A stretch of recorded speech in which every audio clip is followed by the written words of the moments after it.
Let me ask you this. Have you ever felt as a performance musician or event music business owner that you have a lot of hats to wear? I mean, we spent all this time getting really good at one thing. We spent all this time mastering our craft and we know how to do that really well. But then suddenly we have all these other hats that we're expected to wear. Suddenly we need to find the time to learn and get good at marketing and sales and working with clients and managing a team and production, and all of these things are bouncing around in our mind. It can make us feel scattered, like we don't know how to manage our time to actually grow in these areas in order to grow towards our goals in total. And what ends up happening most of the time is that rather than being proactive in these areas that we need to manage, we end up just being reactive and just reacting to situations that come up rather than actually planning out our time and growing in them intentionally.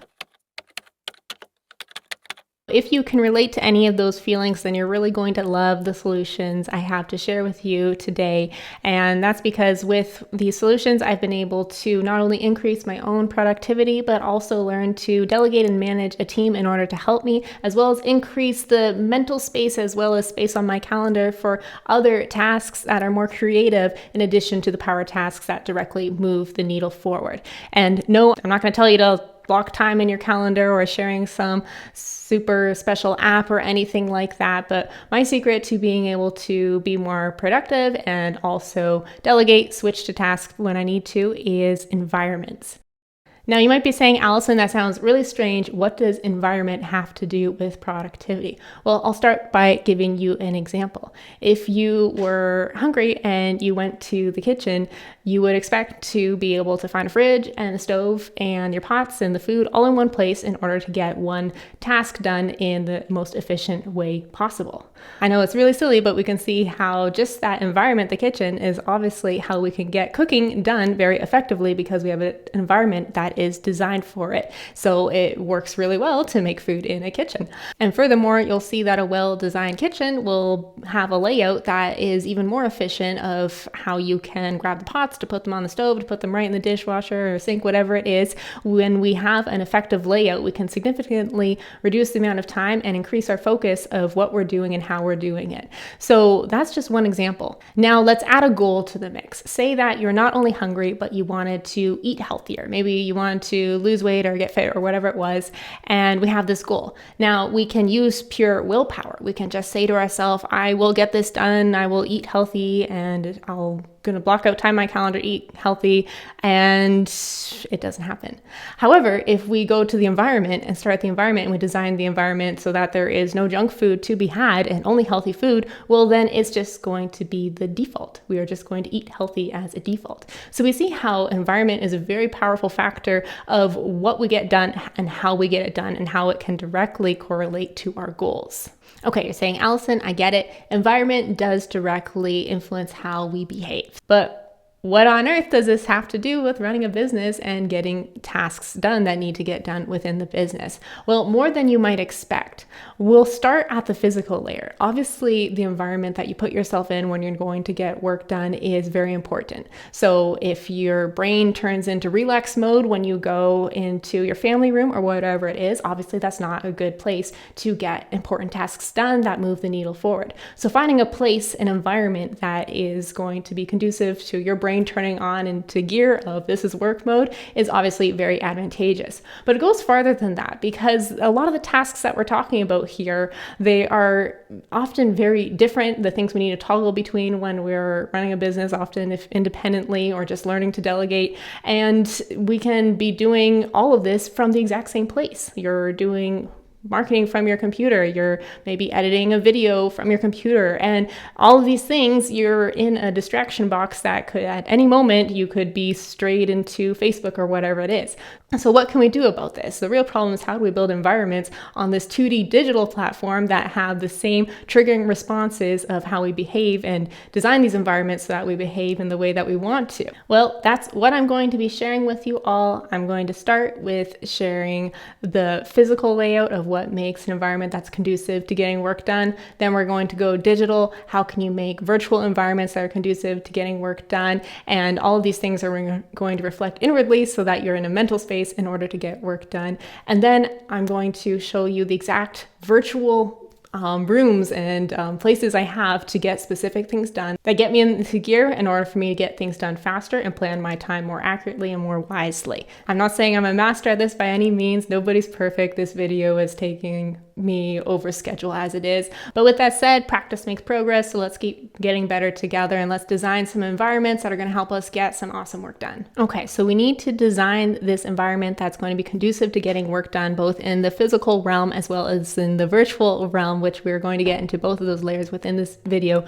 First, let's just look at what it is not. Sometimes the best way to understand things is by looking at their opposite. So if we wanted an environment both in the physical realm and virtual realm where we weren't getting things done, then we would have tons of clutter and distractions. We would probably have a big TV setup. We would probably have a desktop that was loaded with thousands of old screenshots and downloads and all these app notifications that were buzzing off every 20 seconds to distract us from the task we were trying to get done. So that's what we wouldn't want. We can see if we wanted to not get anything done, that's the type of environment we would put ourselves in. So let's look at the opposite now and distill what makes an environment that's conducive to getting work done. Well, I'd like to propose to you that it will likely be someplace that obviously is enjoyable, comfortable, that we want to get work done in, and also that is clutter-free, distraction-free, and gives you the tools you need right at the reach of your fingertips.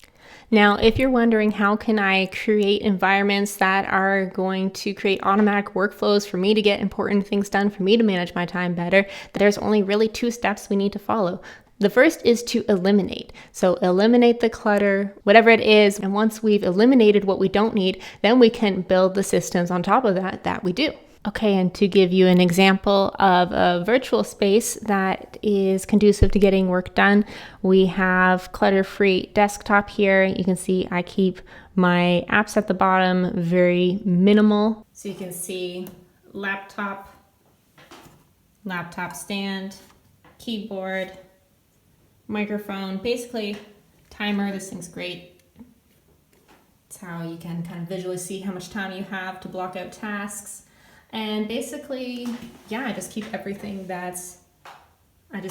need out here, nothing I don't. Okay, now since we have the first step out of the way and have done the decluttering, we've eliminated everything that is not necessary. The second step is now to design the environments that are going to help us get those power tasks done in order to help us reach the goals. So what we're going to do for this is I'm just going to share with you 3 different environments that I've created that help me get tasks done with the least amount of mental energy possible, as efficiently as possible, and also allow me to get help and easily delegate when necessary as well. And the 3 hats that we're going to be going through, the 3 tasks or positions as it were, is one is lead generation, the second is sales, and the third is fulfillment. So let's take a look at the environment I've created for these 3 tasks, and hopefully that will be helpful for you. Okay, friends, let me really quickly show you those virtual spaces I was talking about to get important tasks or our power tasks done. So the first one's got to be sales. So I'll show you my room for that, as it were. So here is my Trello board for sales. And the great thing about this is that it lets me not think at least as much as I would have before I had something like this set up. So basically, if I want to get sales done, I go here, I see all the new leads that have popped in right here. And then when I open any of them, I'll just make a little sample here. Their information's populated, and better than that, there is, actually only happens, there we go, checklists that automatically populate with what to do, all the steps that I need to take them through at that point. That's where I save any links that I need to with resources, scripts, or even tracking sheets, whatever the process is that I have to do each stage along the journey. I have a link. This is what the underlines are, links to get that done. So basically, it makes it so I don't need to think twice. If I've already, thought through the process once and proven it, then I don't need to waste mental energy on that twice because I've documented the process here. And now the great part is anyone can go in here and make the same thing happen. I do the exact same thing when it comes to fulfillment, like managing leads and such, basically just pulling them through the process. The checklists populate so we don't miss any steps. I even do the same thing when it comes to lead generation and like content creation. You can see my template cards here where all of my, files or like photos or whatever I need is all connected into one place here, so that I don't need to think where anything is. I can just turn my brain off in that sense and know exactly what I need to do and how to do it and make it into a workflow. So that's that. That's some examples of virtual spaces. It's definitely not the only way to make spaces, but having centralized places where you can go to get the resources you need and get work done is definitely very clutch.